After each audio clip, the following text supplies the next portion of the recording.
This week, starting on January 10th, 2022, I'm going to be talking about Kazakhstan this entire week. On Wednesday, January 12th, 2022, I will be doing a live show with Angelo Giuliano. We're going to be talking all about Kazakhstan. There will be a questions and answers session. We will be talking about it and going into it in great depth. And on Friday, I have a video coming out about what type of warning and also lessons can be gained from the crisis that unfolded in Kazakhstan for other regions of the world facing similar destabilization. Now, today, I just want to go over just how obvious this was a US-sponsored campaign. This was not some grassroots uprising. This had nothing to do with fuel prices. This is a lie. The Western media is still telling this lie. I'm going to show you how transparently obvious that is a lie, and that the real motives behind this are very easy to see. But first, let's look at the global map. This is Eurasia, this is China, this is Russia up here, and this is Kazakhstan. It spans all of Central Asia here, and it borders Xinjiang, China here to its east, shares a very long border with southern Russia, and it comes up to the Caucasus region. And just beyond the Caucasus region is Ukraine and Turkey. It also has access to the Caspian Sea, and then the Caspian Sea has access to the Azov Sea, the Black Sea, and then the Mediterranean Sea. So it's not entirely landlocked, but doesn't have the best access to the world's oceans either. The population of Kazakhstan is between 18 and 19 million. So before the war in Syria started, Syria actually had a larger population than Kazakhstan. It's a very large country geographically, but in terms of population, it's not so much. Three major cities where these protests were taking place: the capital, Almaty, and there was a third, somewhat populated city where this violence was primarily taking place. There was extreme violence, which makes articles like this from the BBC. This is just today, Monday, January 10th.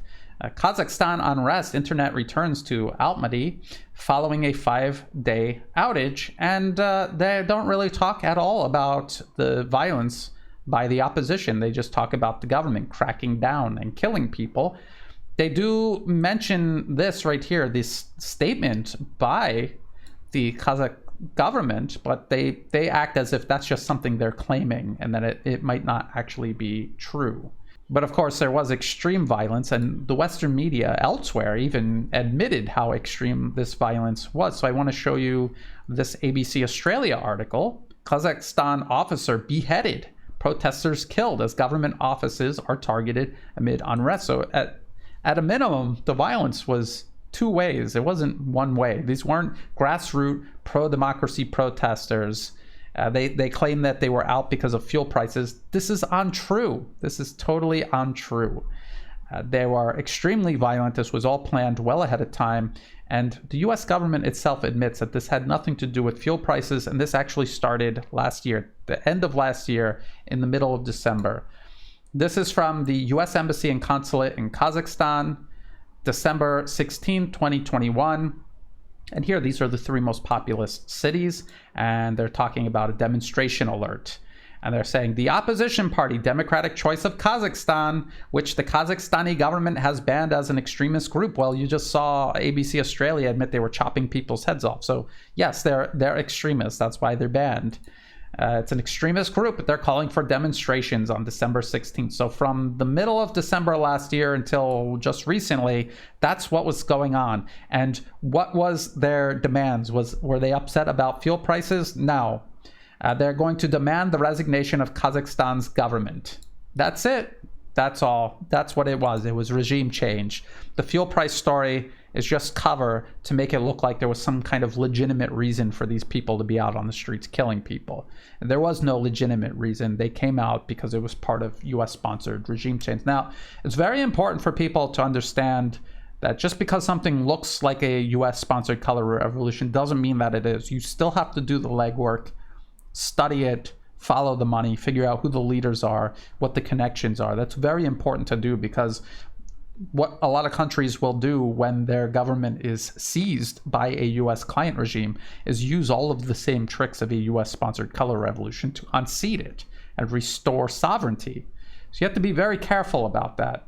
Now, who is this democratic choice of Kazakhstan? Why it's banned? Who's the leader? It's this guy. This is Russian state media. Fugitive banker calls himself leader of protests in Kazakhstan. So this was 7 January, and they're talking about the same protests that the U.S. Embassy was warning about here.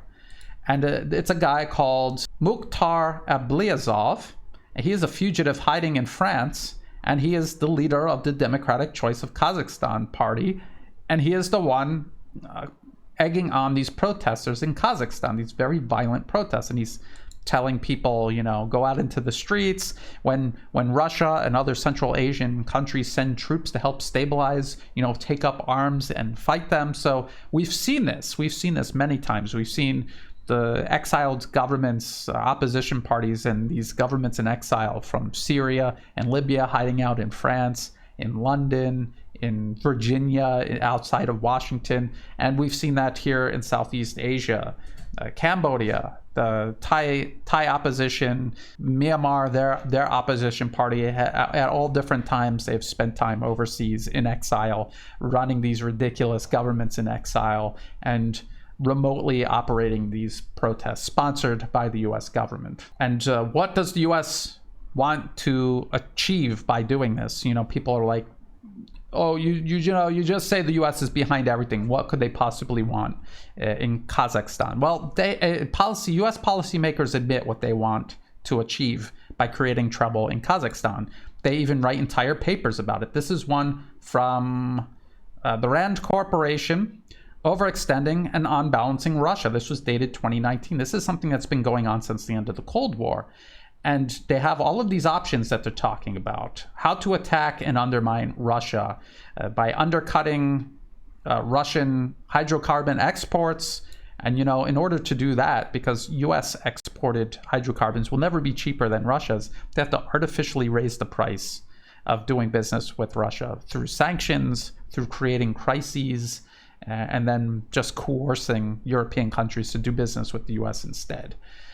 Here, impose deeper trade and financial sanctions. So this is something they want to do, and then they work backwards, coming up with an excuse to impose these sanctions. So they'll poison people and then say Russia did it with its Novichok nerve agent, and the people won't even die. They'll make a full recovery. They will never present credible evidence that it was actually Russia. They won't even present a rational motivation for Russia to do this, and then they will put the sanctions on Russia. They also have things like this: increase Europe's ability to import LNG, liquid natural gas, from sources other than Russia. Other than Russia means from the United States. Freedom gas. I'll put a link in the video description below to one of my old articles about U.S. freedom gas being sold to Europe and what the problem is with that. Poaching Russia's skilled labor force. And you have to think every single one of these options is about destroying Russia as a country and just making life for anyone living there miserable. Not just a government, not just some company in Russia that they don't like. This is them wanting to demolish the whole country, to remove a competitor off the game board entirely. Has nothing to do with freedom, human rights, democracy. It's just about crushing your opponents and the huge human cost involved in doing that. And then here, they openly say, let's give lethal aid to Ukraine. These are neo-Nazi militias that are fighting for the US client regime in Kiev. And they want to increase support to the Syrian rebels. Well, there are no Syrian rebels. The Syrian rebels are Al-Qaeda and the Islamic State, terrorists, head choppers. So we see them chopping off heads in Kazakhstan. We saw them chopping off heads for over a decade now in Syria with US backing. So these similarities are not coincidences. Promoting liberalization in Belarus, and all that means is color revolution in Belarus, US-sponsored color revolution. We've seen that unfolding. Right here, expanding ties in the South Caucasus. Well, the South Caucasus region is a region that borders Kazakhstan. So again, you can see how Kazakhstan plays a key part in the strategy laid out by the Rand Corporation. And then right down here, reduce Russian influence in Central Asia. And they admit how hard this is in this paper. They admit how hard that will be to do legitimately within the rule of international law.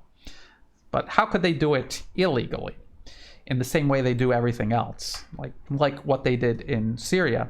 If your goal is to overextend Russia, what better way to do it than to burn the country down and force Russia to send troops there to help stabilize it, just like the US did in Syria. Of course, the primary goal is getting a client regime into power that will just completely roll over and serve Washington. But falling short of that, creating a crisis within a ally of Russia's territory or right along Russia's borders, this is a way of getting Russia to overextend itself. So it's very clear. Rand Corporation makes it very clear what's going on here. And these protests are nothing new. These protests have been going on and off since the Soviet Union collapsed. The US has carried out a series of color revolutions all across Eastern Europe and Central Asia. So when you hear things like, oh, they're being inspired by the Orange Revolution, they're being inspired by the Rose Revolution. These were all US color revolutions executed across Central Asia and Eastern Europe. The Orange Revolution was in Ukraine, and then they had the Euromaidan. More recently, they had a Rose Revolution in Georgia, and now they've got this in Kazakhstan. And I want to show you how transparently self-serving this agenda is for Washington and Washington alone. Look at this article from EurasiaNet. And I'll get into who they are in just a moment. But let's look at the headline. Kazakhstan, xenophobic sentiments trigger fresh rallies. Kazakhstan borders China. China is one of the largest economies in the world, and they're experts at helping spur development in neighboring countries. So why wouldn't Kazakhstan want to do business with China? And look at how ridiculous the demands are by these protesters. Look at these demands. We don't want jobs. We don't want factories. We just demand that you not let them in. Who would benefit from that other than Washington? Honestly, it is so transparent, so ridiculous. These protests are clearly engineered by Washington. An agenda like this, how does that serve Kazakhstan's interests in any shape, form, or way? It doesn't. And this is what we see them doing here in Southeast Asia. These US-sponsored protests, they come out into the streets and they just demand that the government just cut all ties with China when China is their largest trade partner, their largest source of tourism, their largest source of investment, their biggest and most important infrastructure partner, and even in a lot of ways, an increasingly important partner in terms of defense and acquiring military hardware. Why would you cut ties with China? Who does that benefit except for Washington? And who is EurasiaNet? Who's telling us this story and trying to make it as if this is somehow a rational demand? EurasiaNet is a tax-exempt organization based at Columbia University's Harriman Institute. So it's not even in Eurasia. We are funded by Google, the Open Society Foundations. This is the British government, the Foreign Commonwealth and Development Office, and the National Endowment for Democracy. It's a US government funding arm for subversion, political subversion all around the globe. And actually, if you look at who some of these people are on the board of directors, I mean, they're literally pulled from the US government's propaganda operations, corporate-funded think tanks. What I'm trying to point out is how pretty much everything you're going to hear coming out of Central Asia comes from sources like this. You will see Human Rights Watch, the BBC, many others citing EurasiaNet as if it's some sort of independent news agency when in fact it is just US government-funded propaganda. I told people, please follow the money, find out who these protesters are, what organizations they're from, and where they're getting their money from. And you should always start at the National Endowment for Democracy's official website. This is Kazakhstan 2020. And if you look through here, you can see all of these organizations. And I'm just going to go down the list and I'm going to show you where they are mentioned in the Western media, how they're mentioned, and how the Western media covers up the fact that these are funded by the US government. These are organizations consistently involved in helping promote protests, or actually leading protests in Kazakhstan. And the fact that they're being funded by the US government is never mentioned by the Western media. And when they use the word independent, it means we looked into their background, who's funding them, and we've determined that they're independent. So they're deliberately lying to you about that. because they're not independent at all. So the first one, top of the list, is Kazakhstan International Bureau of Human Rights and Rule of Law. And here's an organization. This is Frontline Defenders, and I've talked about them here in Thailand. They like to defend and spin U.S.-backed agitators here in Thailand and make them look like they're victims of, you know, the Thai dictatorship and how they're just fighting for human rights. And they never mention that they're funded by the U.S. government. So here is Kazakhstan International Bureau for Human Rights and the Rule of Law. So this is funded by the U.S. government. They never mention that, and they just pretend that they just so happen to be this extremely large, well-established so-called human rights organization in Kazakhstan. They never mention where they're getting all their money from. And that the fact that they're funded by the U.S. government completely compromises their legitimacy. None of that is mentioned here. Here is Freedom House. This is actually a subsidiary of the National Endowment for Democracy. Here, Kazakhstan, government suspends key human rights organizations. Which human rights organization are they talking about? They're talking about the Kazakhstan International Bureau for Human Rights and Rule of Law. And so this is a statement that Freedom House, a subsidiary of the National Endowment for Democracy, funded and overseen by the U.S. government. This is their statement complaining about Kazakhstan shutting down U.S. meddling inside their internal political affairs. Let's go back to the National Endowment for Democracy's list here, and let's check out some others. Here's one, Arakak.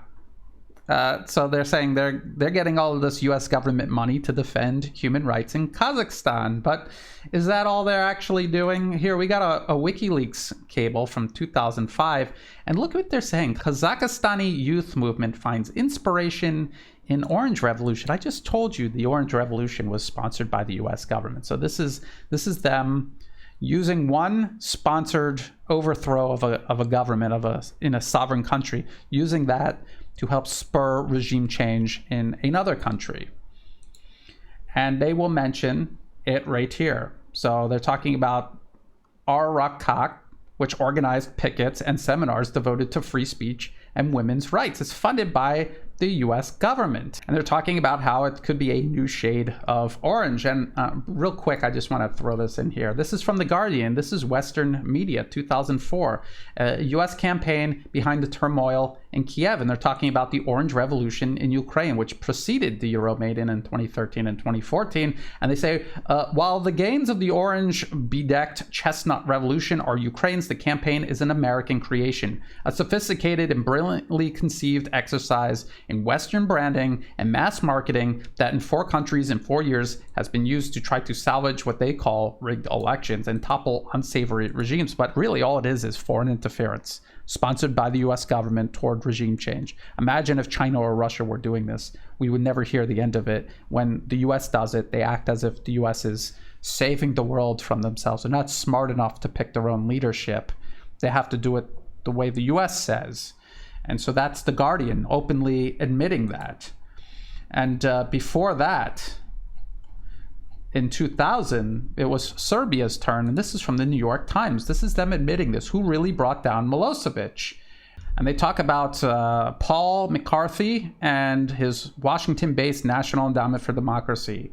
And they talk about how they pumped millions of dollars into this organization called Otpar, which was the opposition group that was out in the streets and which eventually overthrew Slobodan Milosevic in Serbia. Of almost $3 million spent by the National Endowment for Democracy in Serbia since September 1998, Optar was certainly the largest recipient, and they're talking about how they put money into accounts outside of Serbia.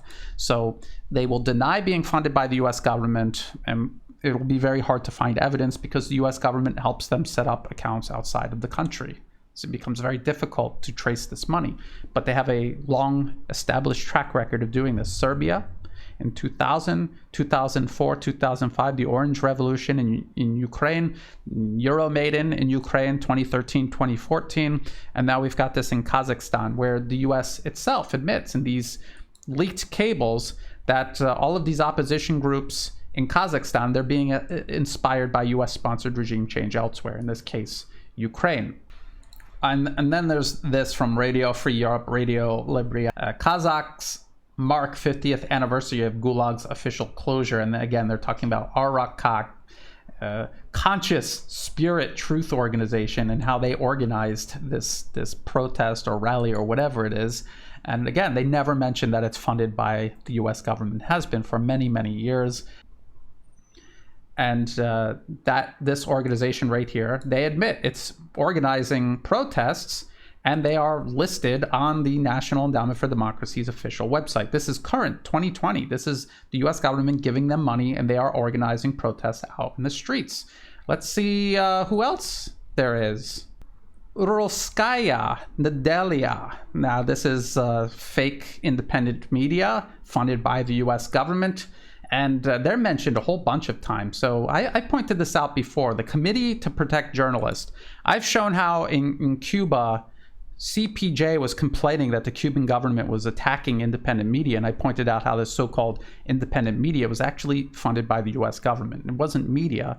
It is US government-sponsored propaganda engaged in sedition. This would be shut down anywhere else. If it was the US or the UK under attack, they would shut it down immediately. CPJ would not come out and say, oh, why are you attacking independent media? It'd be an open and closed case. But when the US does it to others, CPJ, their job is to pretend that this isn't foreign interference. This is somehow an attack on independent media. So here's this headline: Kazakh police detain, harass editor of Independent Weekly, Uralskaya Nedelia. And I just showed you they're funded by the US government. So how are they independent in any shape, form, or way? And if the Kazakh police are detaining and harassing him, maybe it's because he's engaged in sedition. And we have this article from Eurasia Net, funded by the NED, talking about the same newspaper. They don't mention that it's funded by the NED. So you have an NED-funded Eurasia Net lying and covering up for an NED-funded fake independent media organization, Uralskaya Nedelia. And then you have Radio Free Europe, Radio Liberty, also US State Department media. Kazakh journalists, activists summoned ahead of protests. And here we are again, Uralskaya Nedelia, and they're talking about protests linked to the democratic choice of Kazakhstan, who was also openly behind this most recent round of protests, and also extremely violent terrorism, really. And then there are NED-funded organizations and leaders who are not listed on the NED's official website. You have to do a little digging, and I want to point out this guy just to show you what's going on in Kazakhstan. Kazakhstan, waking up to reform. Again, NED-funded Eurasia Net. Kazakhstan is entering a virgin territory of political confrontation. A newly formed collective of youthful activists hopes to lead the way. And again, anytime you hear this word youth movement, youth activists, this is the US government standing these groups up. Young people don't have resources on their own to do anything, to even build their own life, let alone build a movement that's going to sweep an entrenched government out of power. So always be very wary when you see this word youthful. Anyway, it's this guy, Dimash Aljanov. There he is right there leading one of these protests.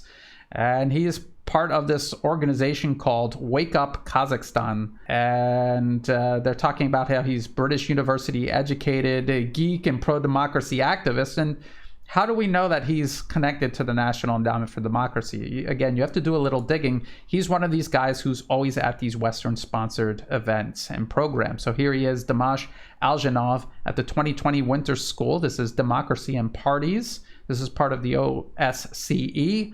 And they say that he is the co-founder of Legal Policy Research Center. That is not listed here on the NED's list. But if you do a little digging into their background, you will find the Legal Policy Research Center, their official website, archived. You will see them proudly list all of their partners: the National Endowment for Democracy, the US State Department, the British government, the Dutch government, Open Society Foundations, and then they've got this one right here. This is just Soros.kz, so I guess this is Soros's outfit in Kazakhstan. You also have Norway, you have Freedom House, Amnesty International, which is in turn funded by Open Society and the US and British governments. So this is a protest leader directly connected and being funded and backed and directed and also trained by the US government. When he goes to all of these seminars and workshops and schools, that's what they're doing. They're building up an agent, a vector that they can exercise their interference inside of Kazakhstan's internal political affairs through. What I'm pointing out here is that all of these protests that you see over all of these years that led to this most recent episode of extreme violence, every single one of these organizations is tied directly to the US government through the National Endowment for Democracy, adjacent private funding arms like Open Society, and it all fits into the agenda of overextending and unbalancing Russia now, of course, also to create a crisis along China's borders. Now, just like the US did during the early 2000s, where they had one after the other, these so-called color revolutions all over Eastern Europe, and then in 2011 onward, all across North Africa and the Middle East, and then from 2019 onward, the so-called Milk Tea Alliance here in Southeast Asia connected with the protests in Hong Kong and Taiwan, and that actually went back to 2014, really. Just like they have done all of this, we have to be very careful about Kazakhstan, because Kazakhstan, right here, spans all of Central Asia, and they just attempted to overthrow the government of Kazakhstan. What about Kyrgyzstan? What about Tajikistan, Uzbekistan, Turkmenistan? The US has been working on all of these countries since the fall of the Soviet Union. They've been doing the exact same thing in every single one of these countries. Every single one of them is vulnerable to this sort of US-sponsored crisis. People have to be very careful about that. I have to keep a very close eye on this. Now, I am going to be doing a live show on Wednesday, January 12, 2022, with Angelo Giuliano. We're going to go much deeper into all of this. And then on Friday, January 14th, 2022, I'm going to be talking about how the situation in Kazakhstan serves as a warning and also a lesson for other regions facing a similar crisis, like here in ASEAN. Myanmar is a country that's being pulled apart now for many months now, almost a year, by the exact same type of subversion, US-sponsored subversion. Russia very quickly stabilized Kazakhstan. What can be done by ASEAN to help stabilize Myanmar? And I think what I'll go into in that episode is admitting that that's what's going on in the first place. If you're going to pretend that it's some sort of internal affair, or that it's somehow a fight for democracy over a brutal dictatorship, and you're not connected to reality. If you're not connected to reality, you cannot find a realistic solution to the problem. There's a lot that can be learned from Kazakhstan, even if it's just going through following the money, looking at the leaders, and figuring out how to identify a US-sponsored color revolution, rather than just looking at superficial things, really digging in and figuring it out. That's very useful. The way Russia and its allies handled this very quickly and getting it under control, that's very useful. The fact that the Russian and also now Chinese media is talking about the National Endowment for Democracy kind of gives us hope that other countries are going to be able to start talking about this with the public, start talking about how dangerous this is, how this is not non-governmental organizations working for the benefit of society, but actually a ticking time bomb, and how it needs to be diffused. So keep an eye on that. Keep an eye on the rest of Central Asia.